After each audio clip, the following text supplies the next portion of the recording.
Tam konuşma, Prens William'ın Brezilya'daki Güçlü COP30 Açıklamaları. We come together today here in the heart of the Amazon at a pivotal moment in human history. A moment that demands courage, cooperation and unwavering commitment to our planet's future. A future that belongs not to us, but to our children and grandchildren. I want to first express my profound gratitude to Brazil for welcoming us all to Belem. Over the last week, I've seen firsthand that your global commitment to environmental progress is not new. It's built on decades of bold action, visionary thinking, and shared purpose. From the Rio Earth Summit in 1992 to Brazil rapidly becoming a leader in renewable energy and sustainable agriculture, you have shown the world what climate ambition looks like. Just earlier this week, the vibrant city of Rio de Janeiro hosted the Earthshot Prize, a global initiative I founded to accelerate and spotlight the most innovative solutions to our planet's greatest environmental challenges. Many of these solutions are born in the global south. I want to add my thanks to the gracious hospitality of Mayor Eduardo Pez. The event was not only a celebration of ingenuity and hope, but a powerful reminder of what's possible when we lead with vision and courage. It was inspiring to witness such bold ideas from people all over the world come to life in a place so deeply committed to sustainability. And so as we gather here in Belem, 10 years on from the Paris Agreement, we are reminded of the extraordinary power of nations, communities, and individuals coming together to drive change.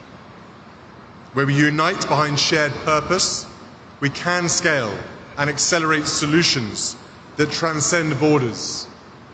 Solutions that give us hope and fill us with optimism for the future. I have long believed in the power of urgent optimism, the conviction that even in the face of daunting challenges, we have the ingenuity and determination to make a difference, and to do so now. I grew up with my father, the King, talking about the power of nature and the importance of harmony in the natural world, a subject he has championed for over 5 decades. It's a privilege to also represent him here today, as well as everyone else who has championed this cause for so many years. All of us here today understand that we are edging dangerously close to the Earth's critical tipping points, thresholds beyond which the natural systems we depend on may begin to unravel. The melting of polar ice, the loss of the Amazon, the disruption of ocean currents. These are not distant threats. They are fast approaching and will affect every one of us, no matter where we live. Communities around the world are already facing rising seas, extreme heat, wildfires, floods, droughts, and increasing frequency of extreme weather. We saw the disastrous impact of simultaneous floods, fires and droughts in Brazil in 2023. Just this year, I visited the Welsh town of Pontypridd with my wife Catherine, where the community is still recovering from devastating floods. I met families who had lost their homes, their possessions, and their sense of security. One resident told me how the river that once brought life to the town had become a source of fear. Their resilience was deeply moving. It was also a powerful reminder that climate change is not a distant threat. It is affecting lives across the UK and across the world, from small towns to major cities, from coastal communities to inland regions. No corner of the globe will be unaffected. These impacts pose risks to growth, security and well-being in all countries. But we know that these risks often fall hardest on those who contributed least to the crisis. This demands urgent, coordinated action. We must ask ourselves, what legacy do we wish to leave? Because the impact of all our choices will be felt by us all around the world, in the safety of their homes, the stability of their livelihoods, and the health of the natural world that sustains us all. The road ahead will be tough. We must transform the way we power our lives, produce our goods, move from place to place, and care for our land. But this is not just a challenge, it is a profound opportunity. An opportunity to build cleaner economies, restore nature, and improve the health and well-being of communities everywhere. It is an opportunity to grow our economies, develop new technologies, and create secure and affordable energy systems that are central to our future prosperity and security. Action on climate not only protects future generations, but is a powerful engine to create better jobs and lives today. We need to work together to build resilience from the escalating costs of climate change and become nature positive. This means incentivizing protection and restoration, not destruction. It means recognizing nature's true value, not only in economic terms, but in its ability to sustain life, culture, and community for everyone to enjoy.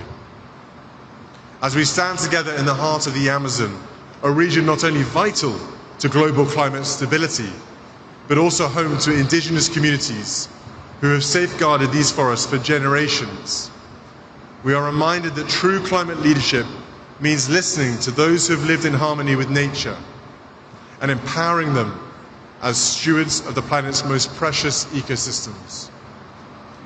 At London Climate Action Week, I convened governments, philanthropists, and indigenous leaders to issue a call to action for land tenure and forest finance pledges to be delivered at COP30 here in Brazil. That call to action continued through New York Climate Week in September and brings us here to Belem, where we must listen to the voices and leadership of indigenous people and local communities who care for half of the world's land and a third of its remaining intact forests. Their territories are vital to climate mitigation and biodiversity preservation. Yet only 11% of this land is legally recognized. Where indigenous people and local communities have secured land rights, deforestation is lower, biodiversity is richer, and carbon is better stored.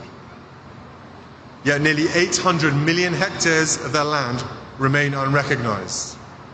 10-year security empowers communities to resist harmful projects and pursue sustainable livelihoods.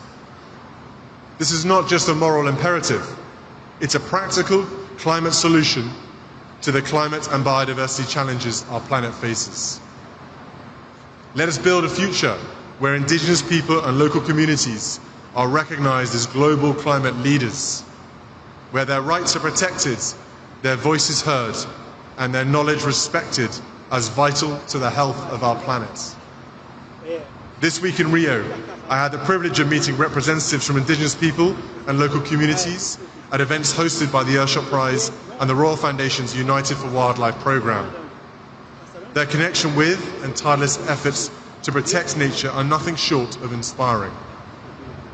They are not just participants in the climate conversation, they are leading it, and we must stand with them.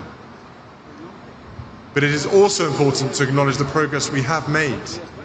From the Paris Agreement to the Global Biodiversity Framework, we have shown that this can be a unifying agenda. When nations come together, we can chart a course towards a more sustainable future. And the UK stands with you in this mission. The UK hosted COP26 commitment to halt and reverse forest loss and land degradation by 2030, signed by over 140 countries, was a historic alignment of global will and has already exceeded its target. Since then, the global goal on adaptation has been agreed, and the fund for responding to loss and damage has been operationalized so that resources can begin flowing to communities hit hardest by climate impacts. The COP26 Indigenous Peoples and Local Communities Forest 10-year pledge has already exceeded its target of $1.7 billion, with over $1.86 billion supporting strengthening forest communities. Climate finance is growing. Action is being taken on emissions. Renewable clean energy is expanding at record pace, creating thousands of new jobs and boosting economies around the world. Countries are embedding nature into climate strategies, launching national adaptation plans, and investing in nature-based solutions. These are not just policies, they are lifelines. Brazil's proposal for the Tropical Forests Forever Fund is a visionary step toward valuing nature's role in climate stability. That is why it was an Earthshot Prize finalist this year. The initiative recognizes that climate and nature must be addressed together, not in silos, but in synergy. The science is clear. We must go further if we are to secure a livable future for all, and we must go together. The time for partnership, protection, and progress is now. We know what is at stake. We know what must be done. And we know that no country, no community, no individual can do it alone. Our children and grandchildren will stand on the shoulders of our collective action. Let us use these inspiring surroundings here in the heart of the Amazon to rise to meet this moment, not with hesitation, but with courage, not with division, but with collaboration, not with delay, but with decisive commitment. Let us honor the leadership of those who have long protected the planet, indigenous peoples and local communities, and walk forward together.